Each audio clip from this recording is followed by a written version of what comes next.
Welcome to my YouTube channel. So I hope guys you all are safe. So आज हम start करने वाले हैं with the topic types of chemical reactions. तो मैंने पिछली वीडियो में ही आपको बताया था कि ये टॉपिक बहुत ही ज़्यादा इम्पॉर्टेंट है एंड आपको यहाँ पर बहुत ही ज़्यादा अटेंशन पे करनी होगी।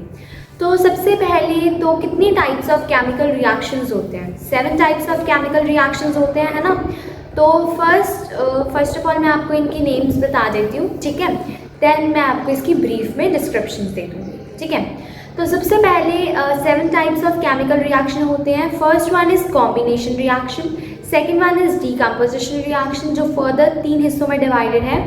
Thermal decomposition reaction, electrolytic decomposition reaction and the last one is the photochemical decomposition reaction. The third type of chemical reaction is displacement reaction, double displacement reaction, exothermic reaction, endothermic reaction and redox reactions. So there are total 7 types of chemical reactions. Now let us start with the first type of chemical reaction.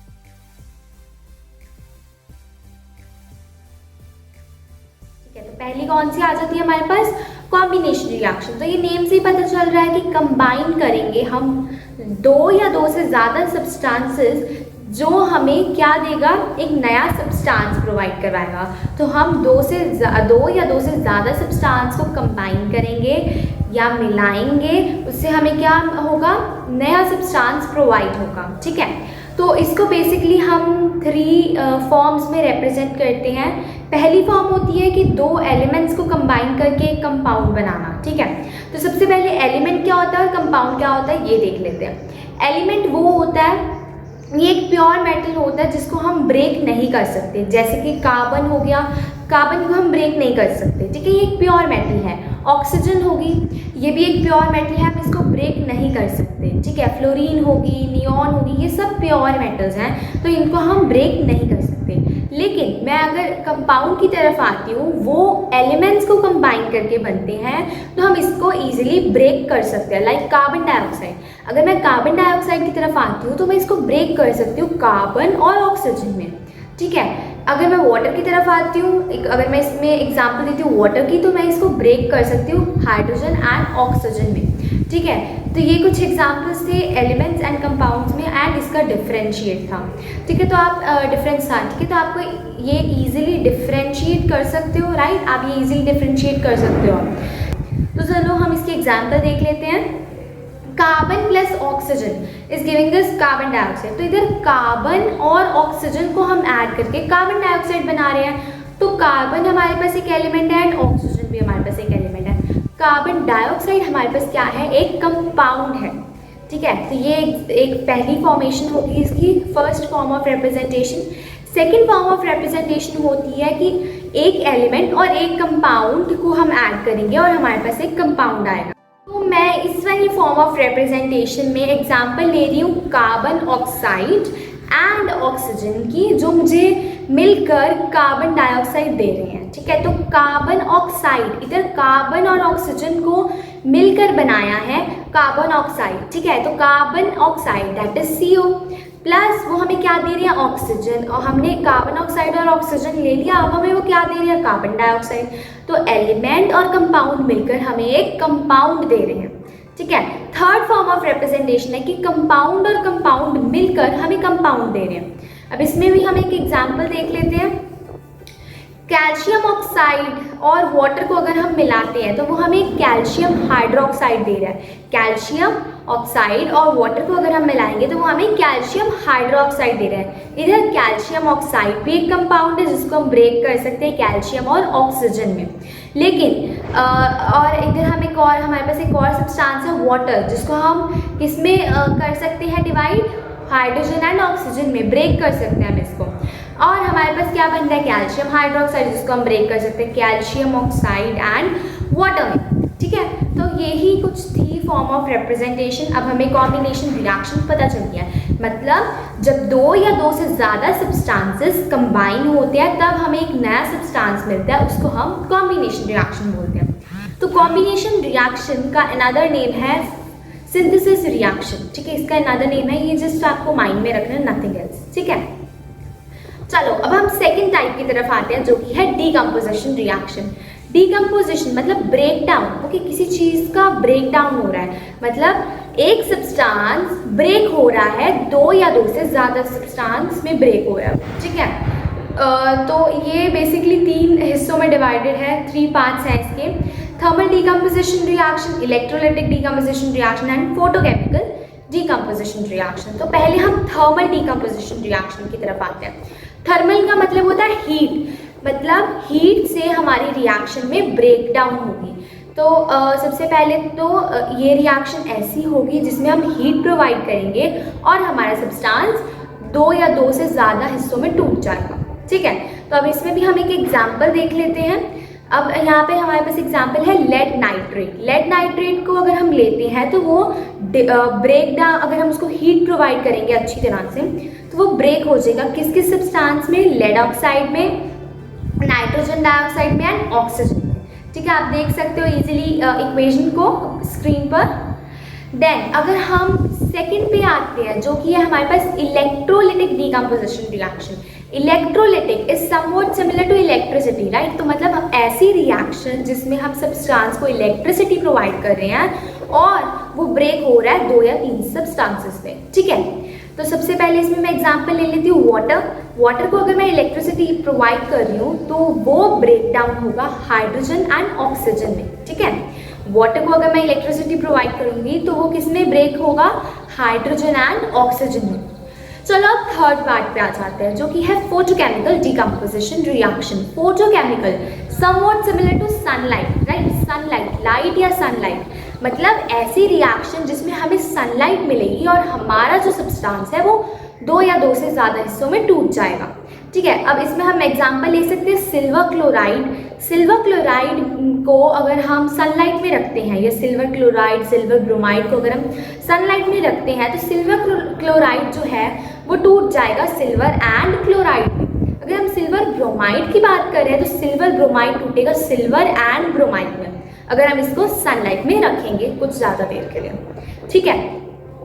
तो आपको पता है ये silver chloride and silver bromide dark coloured bottles में क्यों रखे जाते हैं, है ना। आप लोगों ने सुना होगा आपकी टीचर्स से कि silver chloride and silver bromide dark coloured bottles में रखे जाते हैं। आपने कभी लैब में भी देखा होगा अगर आप गए होंगे तो silver chloride and silver bromide को हमेशा डार्क कलर्ड बॉटल्स में इसीलिए रखा जाता है क्योंकि अगर वो लाइट कलर्ड बॉटल्स में रखे जाएंगे तो वो इजीली रिएक्ट कर पाएंगे सनलाइट से, है ना।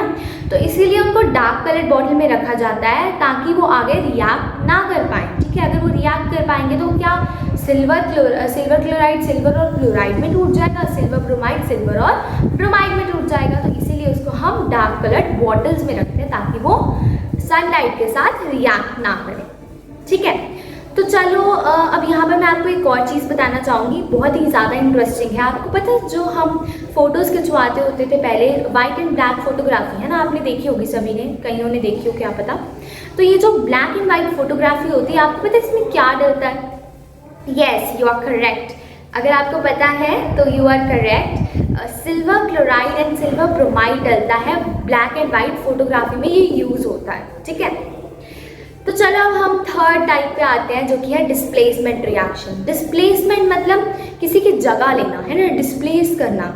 अगर चलो मैं एक बहुत ही ज़्यादा सिंपल सी एग्जांपल दूंगी। सबसे पहले सपोज करो तुम्हारा 5 पर्सन्स का ग्रुप है क्लास में, ठीक है, 5 बच्चों का ग्रुप है, ठीक है। उसमें से तुम सबसे ज़्यादा कम स्कोरिंग वाले बच्चे हो एंड तुम्हारे ग्रुप में कोई भी एक पर्सन ले लो जो सबसे ज़्यादा मार्क्स हर टेस्ट में स्कोर करता है, ठीक है।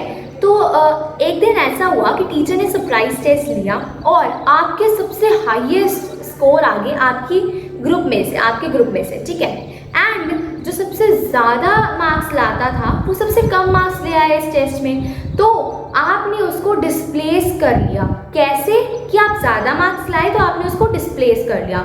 सिमिलरली डिस्प्लेसमेंट होता है हमारे केमिस्ट्री में, केमिकल रिएक्शन वाले चैप्टर में। डिस्प्लेसमेंट का मतलब ये है कि जो ज़्यादा एलिमेंट रिएक्टिव होगा वो डिस्प्लेस कर देगा लेस रिएक्टिव वाले को, ठीक है। तो ये होती है हमारी डिस्प्लेसमेंट रिएक्शन, ठीक है। तो इसके लिए आपको रिएक्टिविटी सीरीज बहुत ही ज़्यादा इंपॉर्टेंट है लर्न करनी, ठीक है। एंड आप देख सकते हो रिएक्टिविटी सीरीज। तो इसमें से सबसे ज़्यादा रिएक्टिव एलिमेंट कौन सा होता है? पोटेशियम। पोटेशियम सबसे ज़्यादा रिएक्टिव एलिमेंट होता है, ठीक है। Potassium is the most reactive element. Platinum जो होता है वो लीस्ट रिएक्टिव एलिमेंट होता है। एंड यहाँ पे आपको दिया हुआ है इजी फॉर्म में कैसे आप लर्न कर सकते हो इसको, ठीक है। आप देख पा रहे हो ना कि आप इसका स्क्रीनशॉट ले लीजिए ताकि आप इजीली इसको लर्न कर पाओ, ठीक है। तो चलो अब हम आगे चलते हैं डबल डिस्प्लेसमेंट रिएक्शन की तरफ। लेकिन उससे पहले डिस्प्लेसमेंट रिएक्शन में एक एग्जांपल हो जाए, ठीक है।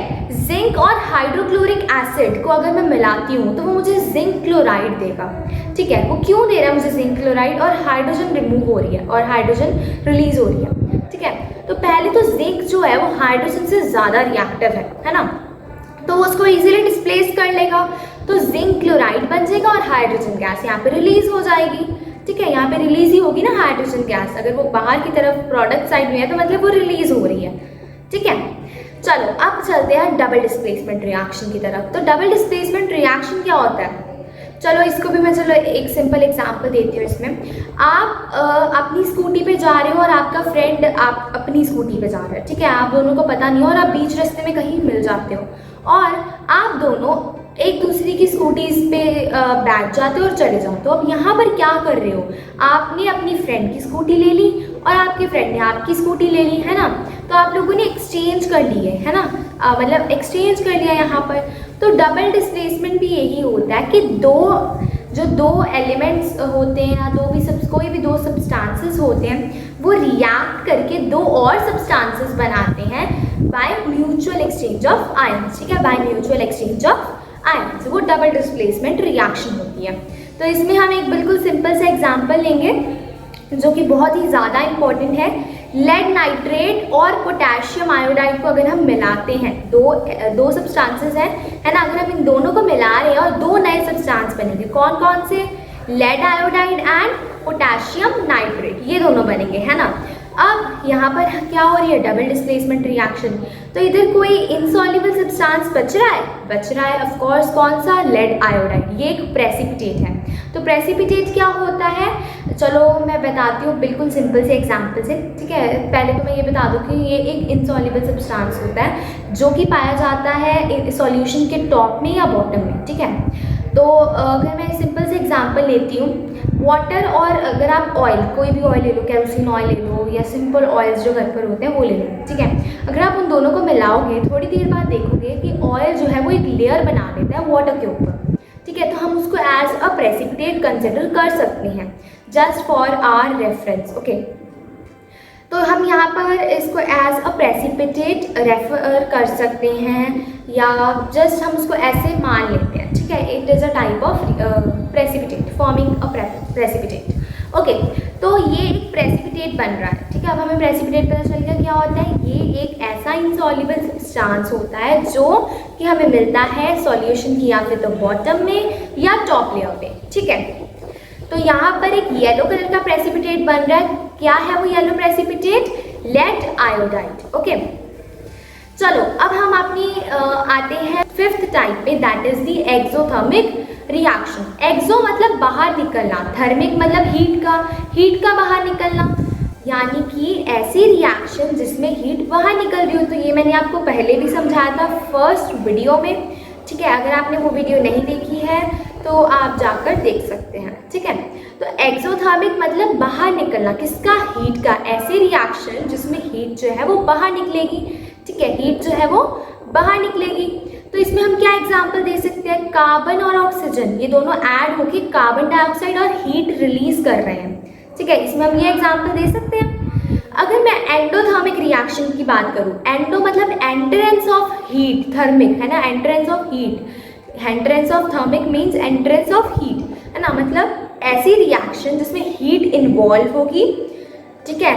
उसमें जो थी वो हीट इवॉल्व हो रही थी, बाहर निकल रही थी, इसमें हीट आएगी, अंदर यूज होगी, इन्वॉल्व होगी। तो वैसे तो हम यहाँ पर थर्मल डिकम्पोजिशन रिएक्शन की सारी एग्जांपल्स लिख सकते हैं। जो मैंने पिछली बार यूज़ की थी मैं वही यूज़ कर रही हूँ। अगर आपको और भी एग्जांपल्स पता है तो आप मुझे नीचे कमेंट बॉक्स में लिख सकते हैं, बता सकते हैं, तो मैं आपको बताऊँगी कि आप वो करेक्ट है या नहीं। तो मैंने क्या लिया था, लेड नाइट्रेट, है ना, लेड नाइट्रेट लिया था।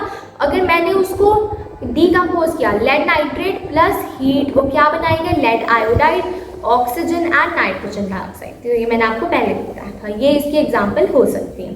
एंड अगर आपको और भी एग्जाम्पल्स पता है तो आप नीचे कमेंट बॉक्स में लिख सकते हैं। एंड अगर आपको कोई भी इस वीडियो में पार्ट अच्छा लग रहा है तो फटाफट मुझे कमेंट बॉक्स में लिख कर बताना। चलो अब हम लास्ट पार्ट पे आते हैं, रेडॉक्स रिएक्शंस। रेडॉक्स रिएक्शंस जो है इसके 2 पार्ट्स होते हैं, रिडक्शन एंड ऑक्सीडेशन। पहले रेडॉक्स रिएक्शंस क्या होते हैं, वो ऐसे रिएक्शन होते हैं जिसमें रिडक्शन एंड ऑक्सीडेशन साइमल्टेनियसली अकर होती हैं, उसको हम रेडॉक्स रिएक्शन बोलते हैं। मतलब एक साथ ही रिडक्शन भी हो रही है किसी चीज़ की एंड ऑक्सीडेशन भी हो रही है। रिडक्शन एंड ऑक्सीडेशन, यहाँ पर हम ऑक्सीजन की बात कर रहे हैं, ठीक है। कहीं पे रिडक्शन होगी ऑक्सीजन की, कहीं पे ऑक्सीडेशन भी हो सकती है हमारी ऑक्सीजन की।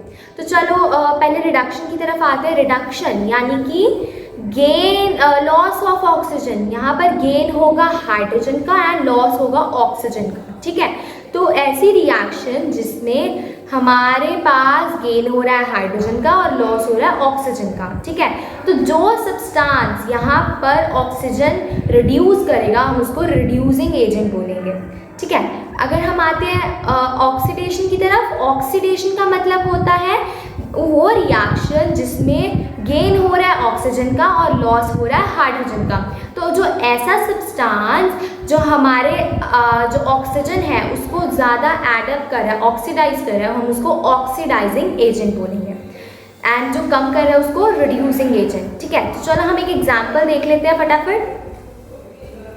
तो आप यहाँ पर एग्जाम्पल देख सकते हो, कॉपर ऑक्साइड, है ना, कॉपर ऑक्साइड प्लस H2 हमें क्या दे रहा है, कॉपर प्लस वाटर, है ना, कॉपर प्लस वाटर दे रहा है। अब यहाँ पर जो है, जो कॉपर है वो रिड्यूस हो, कॉपर ऑक्साइड जो है वो रिड्यूस हो गया है कॉपर में, एंड H2 है वो ऑक्सीडाइज हो गया है यहाँ पर वाटर में। तो यहाँ पर जो कॉपर ऑक्साइड है वो क्या है, रिड्यूसिंग एजेंट, एंड जो H2 है यानी कि हाइड्रोजन यहाँ पर क्या है, ऑक्सीडाइजिंग एजेंट, ठीक है। तो यही सब था इस वीडियो में। अगर आपको ये वीडियो अच्छी लगी तो लाइक कीजिए, कमेंट कीजिए, सब्सक्राइब कीजिए। और आपको आगे मेरी सारी की सारी इन्फॉर्मेशन मिलती रहे, इसके लिए आपको चैनल को सब्सक्राइब करना होगा एंड नोटिफिकेशन बेल को भी अगर आप ऑन कर लेंगे तो आपको मेरी सारी की सारी इन्फॉर्मेशन टाइम टू टाइम मिलती रहेगी।